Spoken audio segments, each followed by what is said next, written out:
Hello, World Class. I hope you've had a lovely day. I'm here with the rest of my bubble, and we're going to listen to Chapter 9 today from the Royal Rabbits of London, The Great Diamond Chase. Chapter 9. Minsky the Terrible and his special commando unit of minks, all sleek brown fur and white judo pyjamas, climbed out of their black van and approached the grand white Tiger Towers mansion.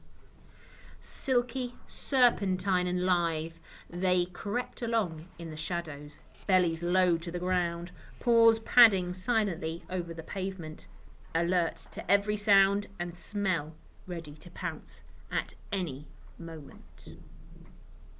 Minsky was at the front. He was bigger and more muscular than the others, and keen to lead the way to find the diamond. He was the strongest mink in the whole of Russia, probably in the whole world. Amura's wolves would surely be no match for him. The company of minks slid through the black railings that surrounded the property and made their way to the garden at the back of the mansion. Minsky had been there before, by invitation, when Amura had just arrived in London 10 years before. She wanted to maintain a good relationship with Russia in those days, and had fed him the most scrumptious feast he had ever had. Who'd have thought a mink would like fluffy pink powder marshmallows with a sprinkling of caviar? Hiding in the bushes, he took a silver flask of compote out of his pocket of his judo jacket and had a swig. The sweet Russian drink, made of cooked apricots and sour cherries, made him feel even stronger. He passed it to the other minks and swept his eyes over the garden, which extended out onto Hampstead Heath. Just then, Minsky noticed a movement on the pavement. He pricked his ears and sniffed the air with his snub nose. "Royal rabbits," he said, picking up their scent. Hastily, he put the flask back in his pocket. "What are they doing here?" he asked.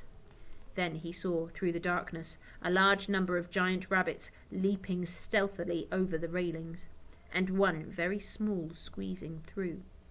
They had reached the mansion not the way Minsky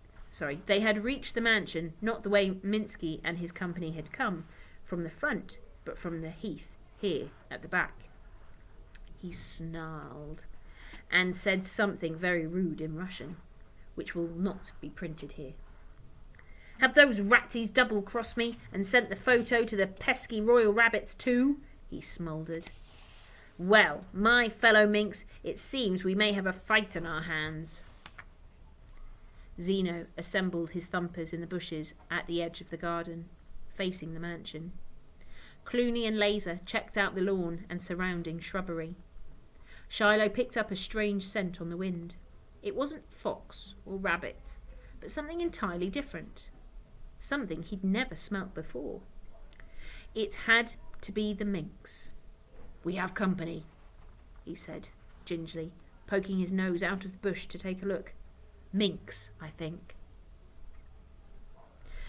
"Are you sure you're not smelling fox?" Clooney asked him. "No, this is different," murmured Shiloh. The smell seemed to come from the shrubbery to their left. Then he saw them. Shiloh shot back into the bush as if something had stung his nose. "Over there," he stammered in terror. Zeno leapt out of the bush, followed by Clooney and Laser. Shiloh hung back, too afraid to move. The hopsters looked at the minks. They didn't look like much, but they knew from Horatio how ferocious they were. It didn't take them long to spot Minksy the Terrible. He was the biggest and most muscular of all of them. Quickly, Zeno summoned his thumpers with a flick of his claws. Then he hopped out of the bushes onto the lawn behind their commander. Minsky, in return, summoned the minks with a whistle. They took up their judo positions behind their commander. "Horatio was right. This is a trap!" Laser snapped crossly. "And we've fallen right into it!" from the other side of the garden. Minsky scowled.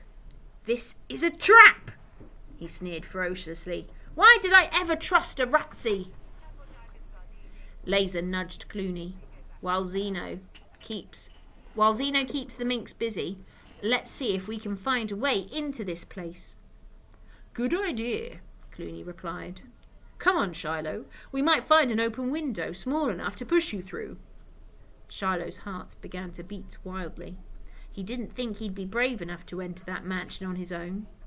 "Ears up, Shiloh!" Laser exclaimed. "We have a job to do."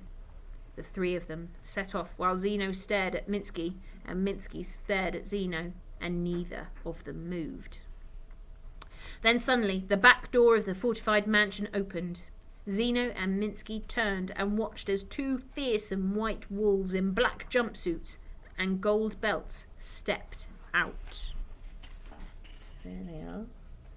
Can't see the gold, but you get the idea. There's the wolves.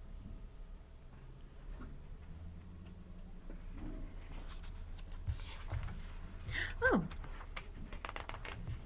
And there was me thinking it carried on, but it didn't. That's the end of the chapter for today. So it's only a short one. Have a fantastic rest of your day, and I will see you very soon. Take care, stay safe. Bye.